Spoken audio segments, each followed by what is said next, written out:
Greetings and welcome to Public Storage second quarter 2025 earnings conference call. At this time, all participants are on a listen-only mode. A question-and-answer session will follow the formal presentation. To access the queue, please press star one on your telephone keypad. If anyone should require operator assistance during the conference, please press star zero on your telephone keypad. As a reminder, this conference is being recorded. I would now like to turn the conference over to your host, Mr. Ryan Burke. Thank you. You may begin. Thank you, Rob. Hello, everyone. Thank you for joining us for our second quarter 2025 earnings call. I'm here with Joe Russell and Tom Boyle. Before we begin, we want to remind you that certain matters discussed during this call may constitute forward-looking statements within the meaning of the federal securities laws. These forward-looking statements are subject to certain economic risks and uncertainties. All forward-looking statements speak only as of today, July 31st, 2025, and we assume no obligation to update, revise, or supplement statements that become untrue because of subsequent events. A reconciliation to GAAP of the non-GAAP financial measures we provide on this call is included in our earnings release. You can find our news release, supplement report, SEC reports, and an audio replay of this conference call on our website at publicstorage.com. We do ask that you initially limit yourself to 2 questions. After that, of course, feel free to jump back in queue. With that, I'll turn the call over to Joe. Thank you, Ryan, and thank you all for joining us today. Tom and I will walk you through our performance, industry views, and outlook. Then we'll open it up for Q&A. We are raising our outlook for 2025 based on stabilizing operations and accelerated acquisitions, which reached $785 million closed or under contract year to date. Public Storage's industry leadership is proven by, among other things, the highest revenue generation per square foot among peers, the most efficient operating platform, including customer and employee-centric technologies that are enhancing satisfaction while bolstering our revenue and margin advantages, and the strongest ability to drive portfolio expansion through our best-in-class acquisition and development teams backed by our growth-oriented balance sheet. As the operating environment stabilizes, new competitive supply deliveries decline further, and the transaction market becomes more active, we are holistically enhancing our advantages and positioning for growth. From a performance perspective, the West Coast in particular, along with other markets including Washington, D.C. and Chicago, are standouts, with same-store revenue growth in the 2% to 4% range. Our expectation for the impact of fire-related pricing restrictions in Los Angeles is unchanged. Similar to most of California, Los Angeles will return to being a higher growth market when the restrictions end. Speaking more broadly, the trusted Public Storage brand and our geographically diversified portfolio are highly recognizable to consumers and businesses and a source of pride for our team. We have developed an optimized mix of digital and in-person service options that have modernized the customer experience while driving returns and revenues. With our broader operating model transformation, we have created a win-win-win for customers, team members, and our profitability through higher engagement, satisfaction, and efficiency. Our ancillary businesses, including tenant insurance, third-party management, and lending, are expanding. Our acquisition and development teams are executing on accretive portfolio growth, with the 538-property non-same-store pool expected to generate approximately $470 million of high-growth NOI in 2025, with an additional $110 million coming through stabilization in 2026 and beyond. And Public Storage is uniquely positioned to grow internationally, as demonstrated by our success with Shurgard in Europe and the potential new partnership in Australia and New Zealand. As announced, we are currently in due diligence and therefore in a quiet period. We are excited about the potential to partner with Abacus Storage King and Kai Corporation, their major shareholder, to enhance the company's customer experience, operating performance, and portfolio growth. Now I'll turn the call over to Tom. Thanks, Joe. we are leaning into our powerful compounding returns platform comprised of three components. Joe spoke to our industry-leading operations. I'll now speak to capital allocation and capital access. On capital allocation, we have accelerated portfolio growth with more than $1.1 billion in acquisitions and development already announced for this year. The acquisition opportunities are relatively broad-based across size, geography, and seller type, which were built to execute based on our relationships, data-driven underwriting, and capital structure. And we will continue expanding the high-growth, non-same-store pool through additional acquisitions and our $648 million development pipeline to be delivered over the next 2 years. We are utilizing our advantageous access and cost of capital to fund that growth. During the quarter, with ongoing support from bond investors, we issued new unsecured bonds for refinancing and to fund that growth at the tightest spread of REITs for the year. With leverage at 4.1 times net debt and preferred to EBITDA and approximately $600 million in retained cash flow this year, our capital position is very strong and poised to fund growth into the future. Now shifting to financial performance for the quarter and our increased outlook. In the same-store pool, revenue growth came in as expected, increasing for a second consecutive quarter following 3 quarters of declines last year. Rental rates were up 0.6%, which more than offset slightly lower occupancy. And that occupancy gap versus last year continues to improve, down 40 basis points versus down 80 basis points to start the year. And expense control was strong, leading to a better NOI outcome than we anticipated.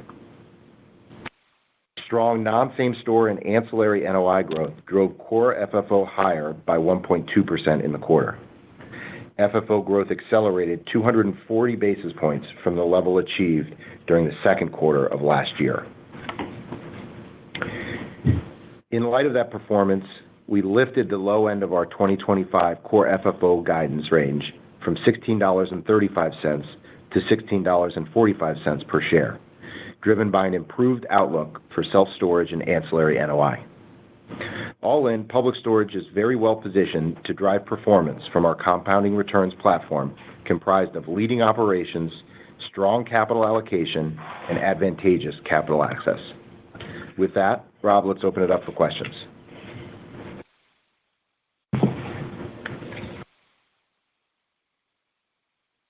Thank you. At this time, we'll be conducting a question and answer session. If you'd like to ask a question, please press star 1 on your telephone keypad.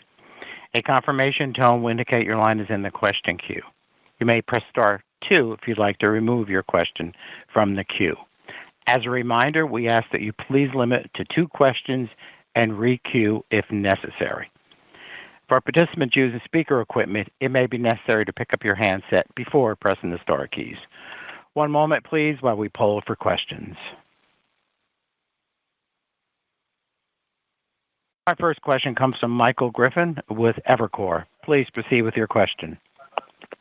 Great, thanks. Maybe just first starting off on fundamentals, wondering if you can give us an update on July operating trends, maybe both from a rate and occupancy perspective. And second, as it relates to the guide, it seems like you're trending above the revised midpoint, at least year to date. So, should we kind of interpret the back half of the year as a deceleration in fundamentals? And has that changed your stance at all about, potential recovery for storage fundamentals? Sure. Thanks, Michael. So starting with the first part of your question, just in terms of how operating fundamentals have been through the peak season here into July, I'd say generally speaking, seasonal trajectory very similar to last year, right in line with expectation. The stabilization that we've been speaking to continues to play forth. Joe spoke to some of the strength in many of our markets, the West Coast markets, San Francisco, Seattle, San Diego, Portland, all putting up good kind of 2 to 4% same-store revenue growth. We continue to have certain markets like Atlanta and Dallas, some of the Florida markets still working through the normalization process, but we've been encouraged by some of the trends that we've been seeing through the leasing season in those markets. For the quarter, move-in rents were down about 5%, And as I noted, occupancy did close the gap to down 40 basis points from starting the year down 80. July trends have been relatively consistent in terms of customer behavior. Rents are trending similar in July, down call it mid-single digits. We ran a successful 4th of July sale, which will optically lower that statistically, but seeing good customer traffic and behavior there. Occupancy gap continues to tighten, today down about 30 basis points as we sit here today.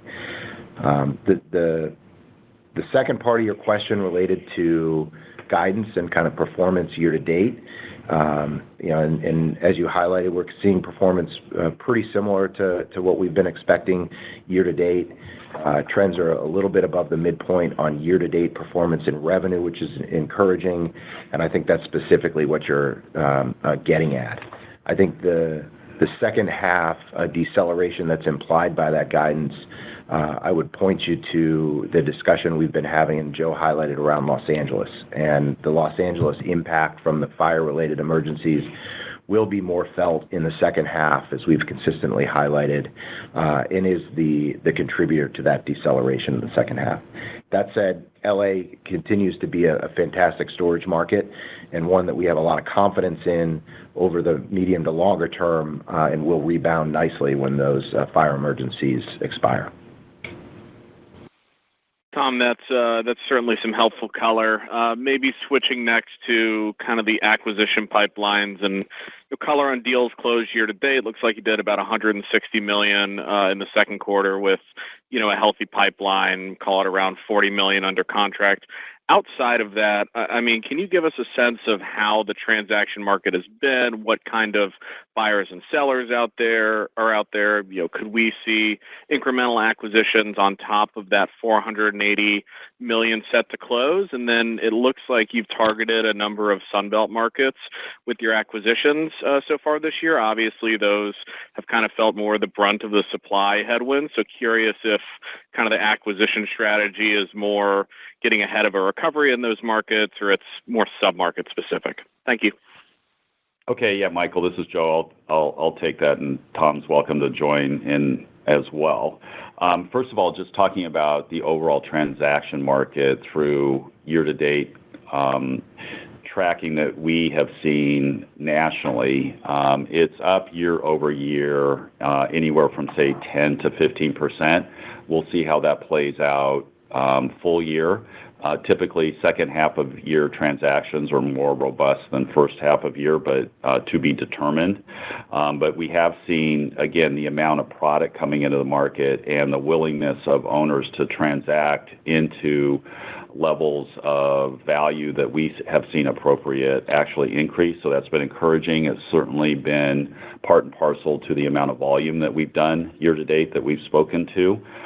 We'll see how the rest of the year plays out. There are still very few larger portfolios coming into the market, and those that have had some level of friction relative to the amount of bidding activity and the value realization that many of those owners have attempted to achieve, both privately through many conversations we've had with them over the last even 12 to 18 months, and then what we've even seen year to date. A little tough to predict how things are going to go between now and end of the year, but what we've been able to do is unlock many of the things that we do very uniquely, as Tom spoke about in his opening comments, which we have deep-seated relationships. We are in active dialogue with a whole set of different types of owners, very different market opportunities, and to that point, and the other part of your question, both intentionally and then what we've seen from the market concentration of activity, it has been dominated by a number of markets, more mid to East Coast. What we do, though, is not aim and look for Sunbelt markets that may have different dynamics tied to supply and or growth, but going right down to a sub-market basis where we can use data to guide us to where we see unusual value opportunities. So we're very confident in the way that we've actually captured assets year to date based on all the tools that we have and the unique opportunities that we have to execute those tools. A number of those transactions have been off market. And outside of two, I would say, moderately sized portfolios, they've been primarily dominated by one-off transactions. So we'll see how that continues to play through the rest of 2025. But we have been encouraged by the realization that many owners have taken relative to cap rate expectations and value expectations, and have frankly captured some good assets going into 2025 thus far. So where are cap rates? Well, that was very. Yep. Thanks Michael. so much. Yeah, I'll hop back in. You bet. Thank you. Our next question comes from Nicholas Yulico with Scotiabank. Please proceed with your question. Thanks. I guess I just wanted to touch on the move-in volume net of move-outs, and you talked about that being slightly better than last year. Can you just give us a feel for how much that you think that might need to pick up in order to help pricing on the move-in side, where you said it's been a little bit more competitive on move-in rates? Yeah, I mean, we've seen consistent performance closing that occupancy gap with move-ins doing better than move-outs really for the past year and a half, and would expect that to continue. In terms of the dynamic with move-in rents, I think there's a couple pieces there. One is our own strategies related to what it is we're doing to drive revenue. And so, we do things like run sales and things like that periodically and otherwise that are going to skew some of the numbers one way or the other. But the ultimate driver of some of this is overall industry demand. And we've been encouraged by industry demand that really bottomed last year and is starting to recover. And I think it's going to take a little bit more time with that recovery before the industry overall starts to be in a position where we're driving move-in rents higher, given the success we've had in using move-in rents at a lower promotional levels over the past couple of years. But I do think that will come here as we move through the year and into next year, continued narrowing of that move-in rent gap, and we'll be really supported by that demand picture, which we think is modestly improving off the bottoms from last year. Okay, thanks. And then second question is just going back to Los Angeles, and as a region, it does feel like that market is struggling a little bit more than some others in the U.S. Can you just talk about any other sort of trends you're seeing on the ground? And I mean, I know you have the fire ordinance that's an impact, but is there anything else you're seeing that's kind of pointing to near-term weakness in that region? Thanks. Yeah, no, we were actually seeing pretty good strength across the whole West Coast and even Los Angeles. I mean, you highlighted the rent restrictions, but if you look at Los Angeles in aggregate, if you look at Orange County, for instance, Orange County revenues were up 3% in the second quarter, which just speaks to the strength that we're seeing really across the broad-based West Coast. But we are impacted by those rent-related restrictions that are in place, but ultimately they will expire, and we've got a lot of confidence both in our portfolio in Los Angeles as well as the demand dynamics here in Los Angeles that will return Los Angeles to a strong performing market here in the future.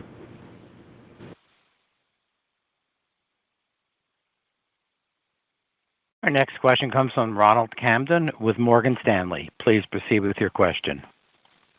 Hey, thanks for taking my question. It's Jenny on for Ron. First is, can you please comment on any markets that you think you become incrementally more or less constructive? Any notable change in your underwriting approaches in those areas? Thank you. Well, the good news is, again, quarter by quarter, we're seeing continued progression market by market where we've seen improvement in either revenue growth itself or the change in revenue growth. So we're continue to be encouraged by the amount of demand factors that are lifting each of these markets one by one. There's a whole host of markets that then also lead to our confidence relative to capital allocation.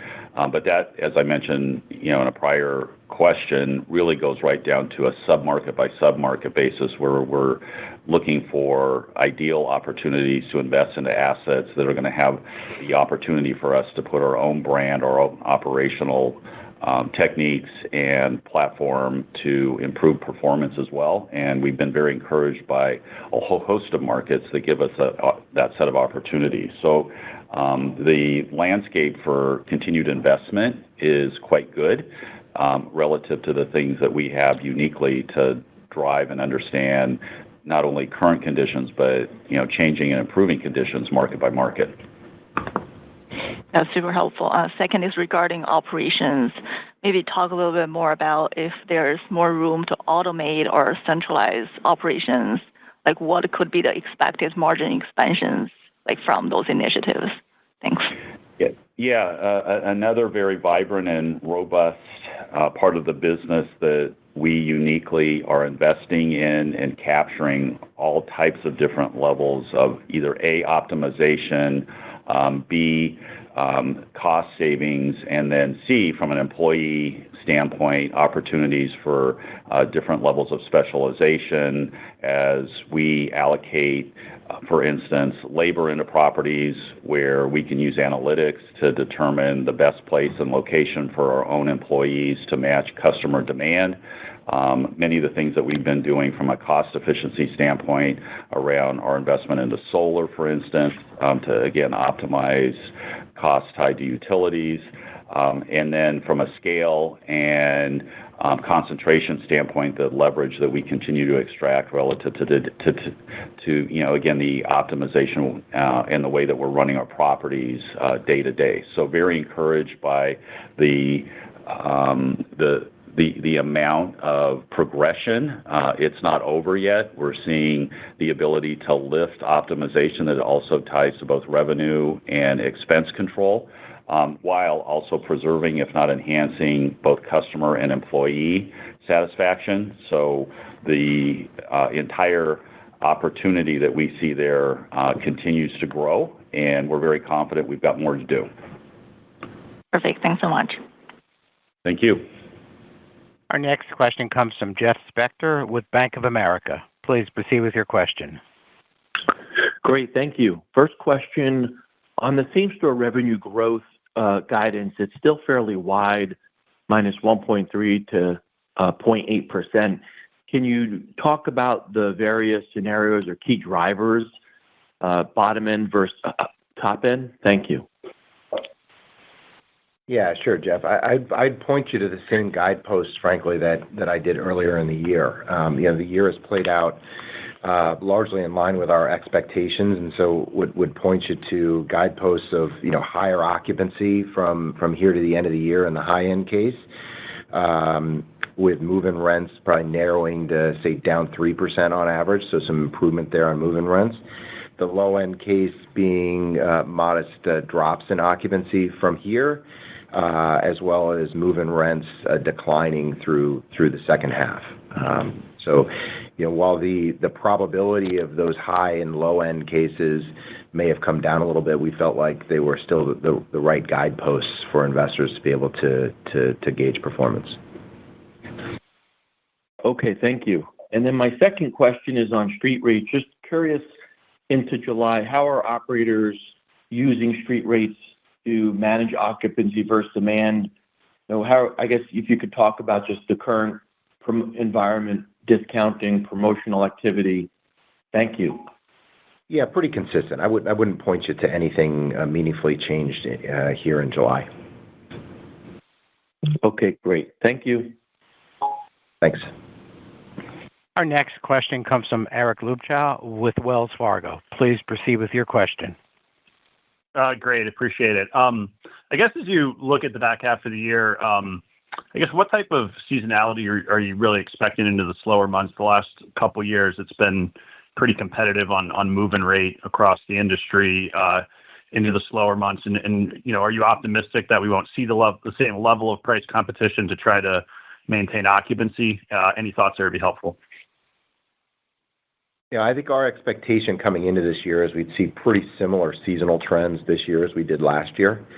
And I would stick to that into the back half as well. And yeah, it continues to be competitive for new customers. I think that's a dynamic within our industry that's been tried and true for a long time. And so, different operators are going to use different pricing and promotion tactics, but we're certainly well equipped to utilize ours and drive traffic to our public storage sites around the country. Great. And as you think about kind of leveraging move-in rent versus promotional discounts versus marketing spend, promotional discounts have been down year to date versus last year, and your marketing spend was up a bit in the quarter. So just year over year. So how should we think about the interplay of those and your ability to hit your occupancy targets this year? Yeah, well, I'd say a big picture, we don't have occupancy targets. We're looking to maximize revenue, and you highlighted the three different levers that we utilize day in and day out, being marketing, promotions, and move-in rental rates. We'll continue to do that. That's an analysis that's done very granularly at a product site level at the property, and we'll continue to utilize those tools to maximize revenue over time. Okay, thank you. Thanks. Our next question comes from Eric Wolfe with Citi. Please proceed with your question. Thanks. Just wanted to follow up on LA. It seems like you're expecting around -6% same-store revenue growth in the second half versus called flat in the second quarter and the first half. Is there anything that could sort of cause that prediction to be materially off one way or the other, or is it somewhat just sort of math and certainty that will end up close to that level? I'm just trying to understand sort of the volatility of outcomes that could happen in LA in the back half of the year. Yeah, sure, Eric. I think that there's a couple components to that. One is overall, the impact of the state of emergency pricing restrictions on our ability to send rental rate increases to existing customers. And I'd say that component of the impact is pretty well defined because we understand our customers that are in place and their likely vacate as well as rental rate increase cadences. So I'd say that component is relatively more known as we move into the second half, and that's the biggest contributor to the decline in performance as we move through the year, as that impact of rental rate caps accumulates through the year. The other component, though, is just the strength of overall demand and customer behavior in Los Angeles, and that is more variable. And I'd say we've generally been pretty encouraged by customer demand in Los Angeles, as well as just broadly across the West Coast, as I highlighted earlier. It's not an LA County thing, but I mentioned earlier that Orange County is performing particularly well, obviously not impacted at all by these emergency restrictions. So that is a little bit more variable, and we'll ultimately report on Los Angeles as we move through from here. But I think you characterized it well in terms of our expectations for the back half. That's helpful. And then I guess maybe a difficult question, but to the extent that the restrictions are lifted next January, I guess how quickly do you think you could sort of capture that lost revenue back? Yeah, no, that's a great question, and that is something that we obviously have some experience in doing. We've had emergencies expire in the recent past and had a lot of success in re-accelerating revenue in Los Angeles. And we'd anticipate utilizing a similar playbook, which is immediately following those restrictions that we will likely see an opportunity to send those rental rate increases to those we haven't been able to. And you'll see revenue accelerate in the months following the emergency expiration. And then you'll see that probably play out in this instance, maybe over the course of a year. In the last instance, it probably took more like a year and a half, 2 years, but that's because that emergency was in place for longer. So we'll ultimately need to judge that when we get to that point early next year. Thank you. Our next question comes from Spencer Allaway with Green Street Advisors. Please proceed with your question. Thank you. Can you just talk about what's driving the increase in guidance for the non-same-store pool? Have those been leasing up faster than expected, or is it just more on the rate side? Yeah, great question. I'd break it into two components.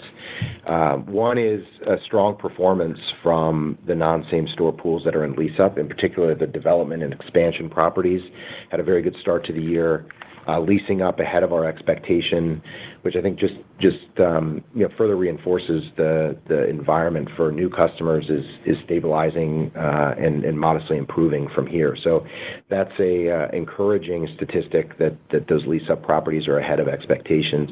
And then the second component is the new acquisitions that we've closed on or intend to close on through the back half of this year, as disclosed, also increase that from here.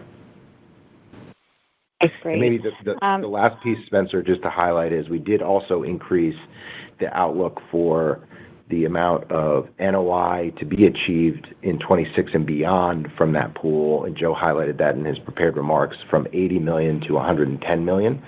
So we're refilling this high-growth, non-same-store pool that not only will have an impact on this year, but importantly, will have an impact on future year growth as well. Yeah, and maybe just to add one more component, Spencer, to the configuration of the non-same store. So about 100 of the 540 or so assets that are in the non-same store are developed assets or expansions that we've intentionally put into markets. And to your question, we're seeing very good lease up, but those assets can take some additional amount of time to get to stabilization, which is all very powerful. So again, about 20% of the non-same store is actually tied to our very intentional development activities as well that give us over time the highest returns on capital. So again, continue to be very encouraged, even with assets that we put into the market over the last year or two. Okay, that's very helpful. Thank you. And then specific to California, we've seen more attention being brought to potential rent control as well as pricing transparency. While I realize no rent control bill has actually been successful in passing, does the recent push from California legislators change how you view, your exposure to the state mid to long term? Sure. The thing that we do nationally, just to step back, is we do keep a very close watch on any legislative efforts that are potentially gaining either attention or traction that could impact the business. California can be prone to that kind of activity, and to your question, we keep a very close eye, on the variety of things that may be contemplated legislatively or otherwise within the state. We take a very proactive posture when and where we see those kinds of activities. In the case of California, which we do more typically when any of those kinds of events take place, we're not independently engaging with and or formulating any type of reaction or response. We're going to be doing that with industry partners, including, the National Storage Association, et cetera. Most recently, the efforts that were taking place here in California ended up being, basically successful around taking a set of initiatives that initially had price controls tied to them and then coming up with a solution that was alternatively geared toward disclosure. So we felt that that was a fair compromise and aligned with, the interests of the industry, and, in our particular case as well, we felt that that was a good compromise. So this is just something that, we continue to monitor. Part of this is the continued education and advocacy, even, through, different political bodies of, the way our business works, the way promotions and then rate increases typically take place, how that does have, a good match relative to customer attraction, meaning, it can be very advantageous to the way customers look at acquiring spaces and holding those spaces long term. So we continue to look at all those ways to continue to educate legislative efforts, and frankly, more often than not, those become very sensible to them, and they've given us a good foundation to continue to, move forward when and if these events take place. So we're going to continue to stay focused on that, again, with our partners nationally, and we'll go from there. Excellent. Thank you. Thank you. Our next question comes from Todd Thomas with KeyBanc Capital Markets. Please proceed with your question. Hi, thanks. I wanted to ask about the development and lease-up pool a little bit more. I was wondering if you can discuss how the newer vintage projects are trending versus underwriting and comment on stabilization timeframes and NOI yields as you reforecast those projects. And then are you underwriting new projects today in either the in-process pipeline or planning any differently for new developments going forward? Yeah, thanks, Todd. So a number of components there. First, just starting with reiteration of what I mentioned earlier, that the lease-up and trajectory of the recently delivered acquisitions and expansions continues to be robust. And you can see that in our non-same store disclosure in the SUP in terms of seeing good traction there for lease-up. And they are tracking a little bit ahead of our performance to date, which is encouraging. The overall targets for yields that we're looking for those sorts of developments and expansions are typically in the 8% plus or minus yield on cost. And that's something that if you look in the SUP, you can see we've consistently hit or exceeded over time and have a lot of confidence in these recent vintages. In terms of how we're looking at the program overall going forward, while the overall industry continues to face headwinds, and we're not immune to that related to longer timelines in certain jurisdictions, higher cost associated with component parts and financing costs, we do have some pretty unique capabilities vis-a-vis others building self-storage facilities in the fact that we can purchase nationally given the breadth of our program, our in-house team, and the relationships that we can build around the country, and obviously our balance sheet and ability to fund this program largely with retained cash flow today. So while the rest of the industry volumes for new development, we anticipate to decline this year, we're going to have a relatively strong year for deliveries, about $370 million delivering this year. And while we haven't provided any guidance for next year, would anticipate north of $300 million for deliveries next year as well, kind of maintaining our kind of $300 to $400 million pace of development deliveries from here.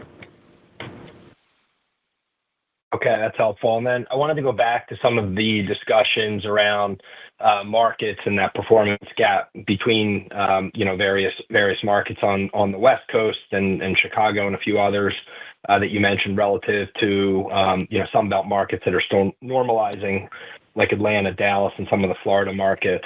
Are you seeing any indication of stabilization in those more challenged markets? Any sense how far you might be from sort of a bottom and what the timeline for those markets to recover more meaningfully might look like? Yeah, Todd. I mean, again, on a case-by-case or market-by-market basis, you're going to see different trajectories.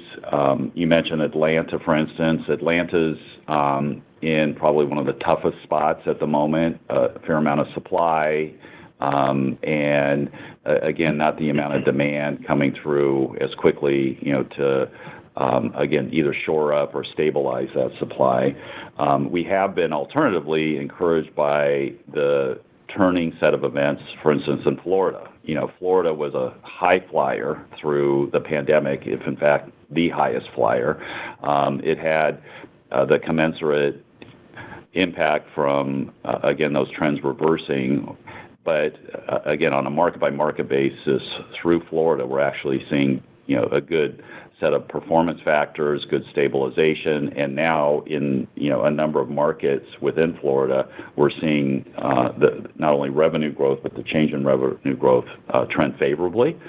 So the trajectory from a national standpoint is positive.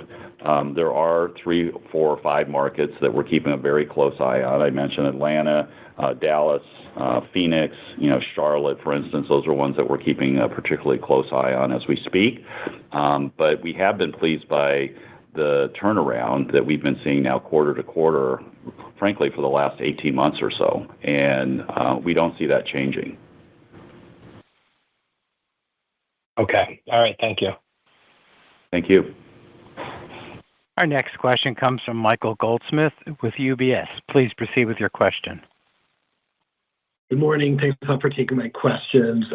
First question is on the new customer. What are you seeing in terms of top of funnel demand? It sounds like first half was a little bit ahead of last year, so just trying to get a sense of what the funnel looks like. And along those lines, you're continuing to run promotions and marketing spend was up year-over-year. So is the customer reacting to these different factors the same way they have in the past? Yeah, there's a lot there to unpack, Michael, but I guess I'd say overall, as you highlighted, we are seeing modestly better demand this year versus last year, which is just another sign of stabilization that we're seeing in the business. In terms of customer behavior itself, pretty consistent trends. Our conversion has been healthy. Reactions to promotion and pricing tactics has been consistent with what we'd expect.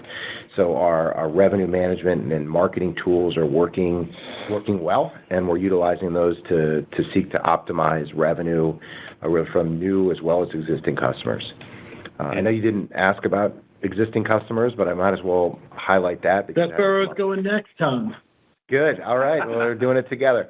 So existing customers actually performing quite well year to date. Second quarter, we saw really strong performance from longer-term tenants. For instance, that's something we were watching very closely coming out of Liberation Day to see if there would be any shift in behavior. And encouragingly, we saw vacate activities diminish. We've seen delinquency levels be consistent to, frankly, a touch better year-over-year.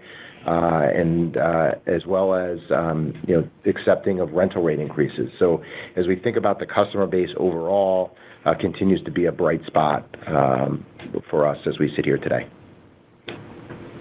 Got it. Well, then, since you covered that, as my follow-up, there's been a series of residential real estate earnings this week and today, and turnover on the apartment side and on the multifamily side has remained relatively subdued. Do you see that as a good thing for self-storage, or is that bad as there's just less movement? And on the one hand, it could be good in that the apartment customer is staying in place and so continues to use storage as an extension of their apartment, but also it could be seen as bad because there isn't a turnover moving to a home, which drives a different type of demand. So how would you interpret lower apartment turnover and the impact on self-storage? Yeah, Michael, it actually speaks to the resilience and the unique attributes of self-storage. We actually can benefit by any of those events and currently are.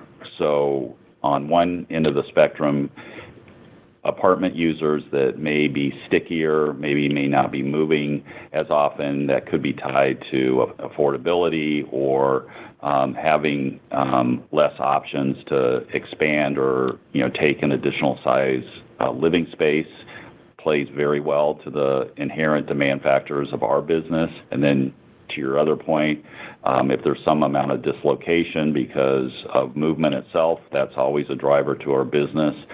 So the affordability factor too plays here, which again, self-storage is commonly looked at as a sensible way of buffering higher cost of living or higher cost of shelter. So that too is an inherent driver.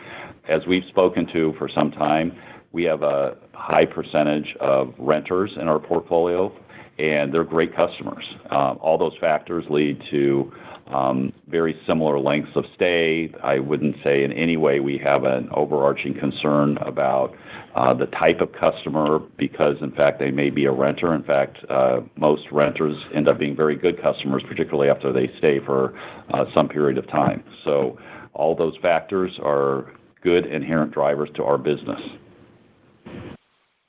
Thanks for that. Good luck in the back half. Thank you. Thanks, Michael.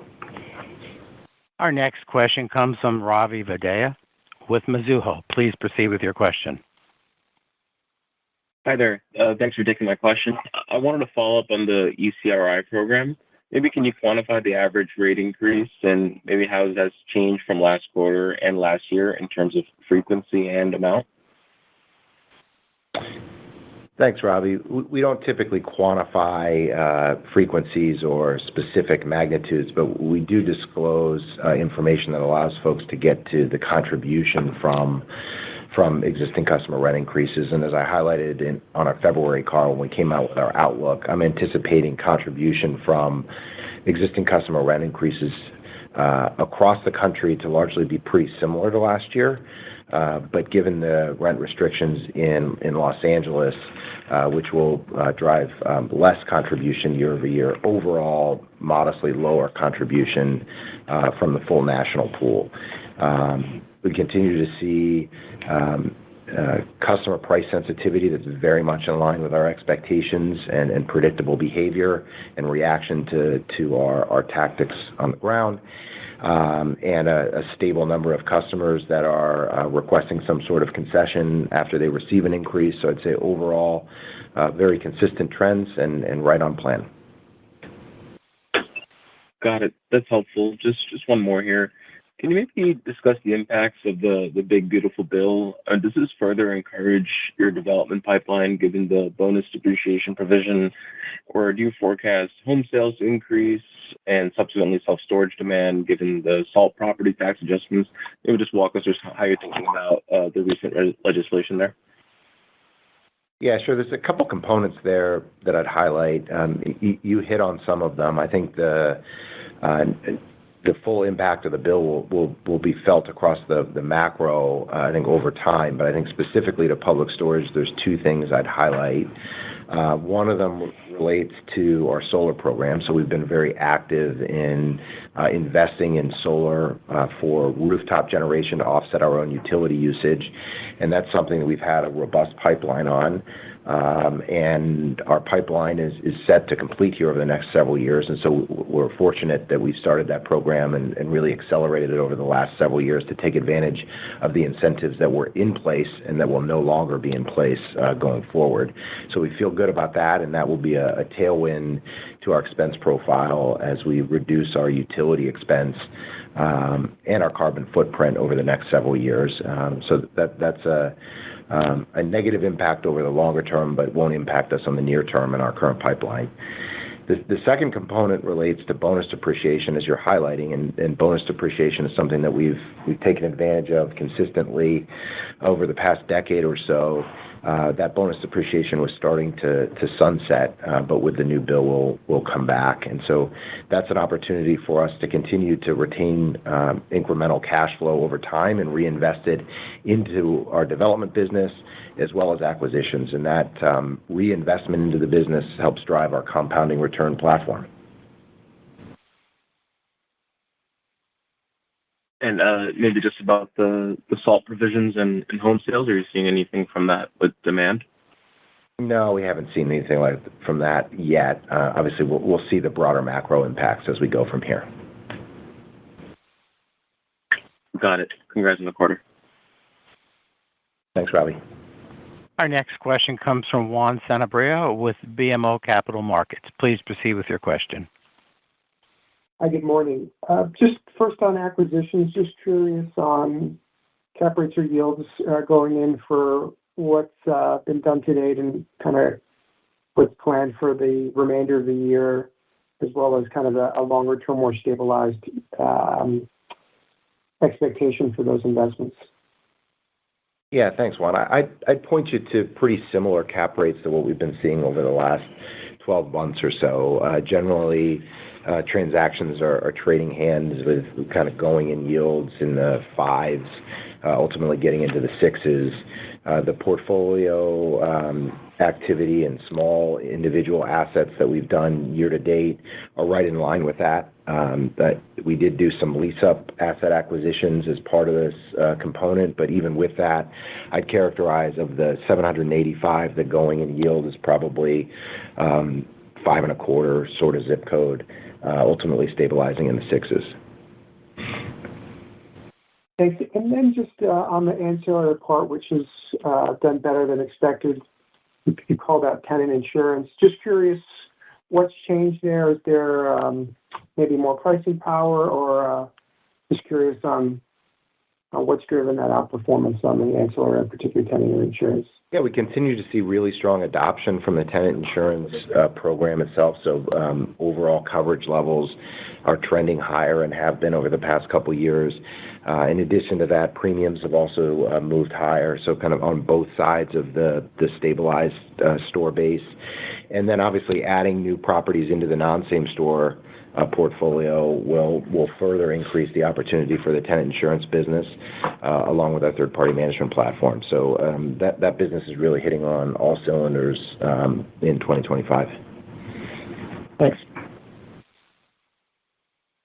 Our next question comes from Caitlin Burrows with Goldman Sachs. Please proceed with your question. Hi, good morning. Back in the prepared remarks, you guys brought up how you're positioned to grow internationally. So I guess we'll see what happens in Australia. I was wondering if you could go through what benefits you think the Shurgard exposure gives PSA overall, and do you expect to pursue additional international opportunities? Yeah, Caitlin, the thing that I highlighted in opening comments around our relationship with Shurgard has been very powerful, where we've had an opportunity to, learn how many of the tools they've selected from our own platform have been opportunistic for them in a whole host of Western European countries, country by country with many different types of dynamics. But it's been a great opportunity for us to see, understand, and work with, again, a platform like that could take those kinds of tools that we're developing here in the U.S. and implement them one by one at their election into their own platform. So for many years, we've seen the opportunity how we've been able to optimize and see that integration in markets not here in the United States. With that, it's given us more confidence that for the right set of circumstances, other international markets may also be equally, if not better, prepared to achieve the same kind of optimization using the tools that we've been able to develop here in the United States. We think that that's very similar. For instance, in Australia and New Zealand, as you know, we've had an inherent interest in that market for some time over the last 5+ years. This opportunity, again, is very attractive for many of those exact same reasons. The partner who controls the entity is very attracted to the things that, again, have played forth relative to our relationship with Shurgard, and we'll see how this plays out as that opportunity progresses step by step. That we'll give you some color on as we're able to.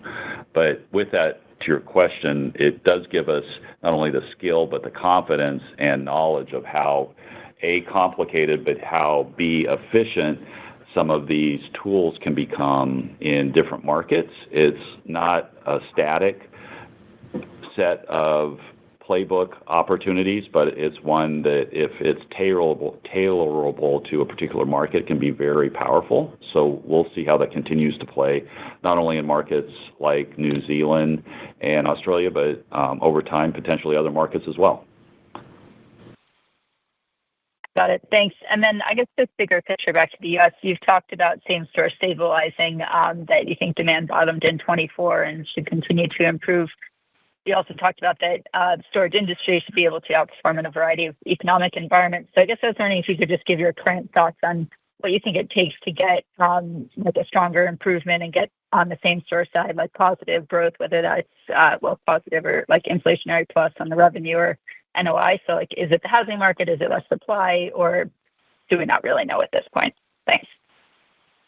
No, good question, Caitlin. I do think we've seen that stabilization. I think as demand continues to grow off that 24 base, you're going to see more momentum. And we've already seen that across a number of our markets, right? If you look at the West Coast markets, for instance, that Joe and I have been speaking to on this call, starting to see that sort of growth already, which is encouraging. We've got a lot of confidence in the Sunbelt markets that have taken a little bit longer to normalize. But if you think about an environment where demand is coming off a base, you've got new supply that is likely to continue to taper off given the challenges in the development business I spoke to earlier. and you've got a situation set up for a return to stronger growth for the sector. Is that going to happen overnight? No. And as we've seen, the stabilization process will take some time to get back up to those levels of growth. But we've already seen it in many of our markets, and so we have confidence that around the country that's to come. Thanks. Our next question comes from Ki Bin Kim with Truist Securities. Please proceed with your question. Thank you. Good morning. Just going back to the impact of the LA wildfires. In the beginning of the year, you estimated about 100 basis points drag to your same-store NOI. But given the strength in the West Coast, and I think we see the same data, LA looks pretty strong. Do you think that drag is actually potentially bigger than 100 basis points? Ki Bin, we'd still point you to the 100 basis points impact and would point you to LA being plus or minus down 3% same-store revenue for the year. So around that 100 basis points number today. Okay. And on the call, you mentioned that 2Q pretty much ended up where you thought it would. But when we look at the pace of improvement from 1Q to 2Q, it does seem like it just lost a little bit of steam. It's just one quarter, I get it, but it wasn't the same pace. So I was just curious, was there a macro factor or a change in some behavior that occurred during the quarter where that pace of improvement just looked a little bit softer than the prior quarter? Thank you. Thanks, Ki Bin. I wouldn't characterize it as seeing any sort of losing steam or any shift during the quarter. It was pretty consistent throughout the quarter and generally in line with our expectations. So I wouldn't point you to that as something that occurred during the quarter, frankly. Okay. Thank you, guys. Thanks. Our next question comes from Mike Mueller with J.P. Morgan. Please proceed with your question. Yeah. Hi. Most of the 2Q stuff's been asked, but out of curiosity, when you have digital rentals versus in person or from call centers, do you generally get the same amount of customer data that you would get that helps you formulate pricing and marketing strategies? Yeah. Go ahead, Joe. Well, I was going to say that to your question, Mike, all of those channels give us a whole variety of robust data. And we are continuing to use different tools to leverage that data relative to customer knowledge and behaviors and efficiencies. So it's a vibrant amount of the business that time and again, channel by channel, as we digitize, we see very good residual impact and knowledge opportunities. Yeah, the more digital interactions we have, the more data we can get. Yes, it's as simple as that. Got it. Okay, thank you. You bet. Our next question comes from Tayo Okusanya with Deutsche Bank. Please proceed with your question. Hi, yes, good afternoon. Just a quick one in regards to your markets that are outperforming, as you mentioned, West Coast, Midwest, DC. But just curious thematically, if you can kind of talk about what's happening in those markets. Does it just kind of boil down to less supply through the cycle, or is there kind of something thematically happening from a perspective of improved demand across these markets? Yeah, Teo, there's not ever just one impact, but supply certainly is a primary factor. Some of those markets have not been the high flyers in and out of the cycles that we've seen over the last 5 to 10 years, so that's certainly a residual benefit. It could also play to, again, just inherent economic activity, cost of housing, again, the dynamics that are going on just from a movement and trending standpoint, market to market. And then, like always, it can be difficult to put a broad brush on just a market as a whole. And so you've really got to take it down to a sub-market by sub-market basis as well. But those are factors that, again, are very important that you've got to keep a very close eye on relative to either trends or different ways that the market's evolving. As we've continued to speak to even on this call, we are very encouraged by the market-by-market trends that we're seeing nationally. And with that, the supply factor continues to diminish, where today, fortunately, we don't have more than 3 or 4 larger markets that are really dealing with an oversupply issue that's dragging down overall market performance. Gotcha. That's helpful. And then one other quick one. Just curious, again, from your call center data that you have, from data you have from prospective customers interacting with your website, just curious if you're kind of seeing any change in behavior, anything that kind of supports this idea of we're kind of getting closer to demand stabilization, as I believe you guys have kind of mentioned that quite a few times throughout the call. Yeah, the only thing I'd point you to there, something I noted earlier, is conversion's been very healthy year to date, and we've seen conversion improving across the channels, which I think speaks to more customer interest and willingness to transact with us. Thank you. Thank you. Our last question comes from Brendan Lynch with Barclays Bank. Please proceed with your question. Great. Thanks for taking my questions. Tom, you mentioned quite a bit about markets inflecting, turning positive. There seems to be improving signs of strength throughout the industry, but street rates seem to be stubbornly negative, as is implied by your guidance as well. Can you just talk about the dynamics which are contributing to that? Yeah, I think the primary contributor to that is that we and others have found good success in lowering move-in rents and getting good customers and move-in volumes. And so as that's worked, we and others have utilized it. But I do think that street rates and move-in rents will improve over time, and we've seen that in some of the stronger markets already. But it will take a little bit of time as demand comes off the bottom. Okay, thanks. That's helpful. And then you talked about the seasonal pattern being pretty similar to last year in terms of occupancy gains and pricing. If I recall correctly, last year the seasonal peak was very early. Was there any change in that? I'd imagine all else equal, a later peak is better in terms of third quarter earnings. Thanks. Sure. It depends on which metric in particular you're looking for in terms of peak. I mean, we typically get our occupancy peak here in July, and I think that'll be the case here again this year.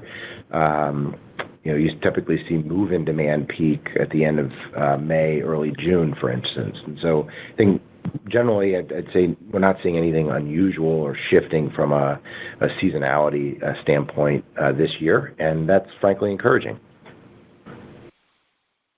Okay, very good. Thank you. Thanks.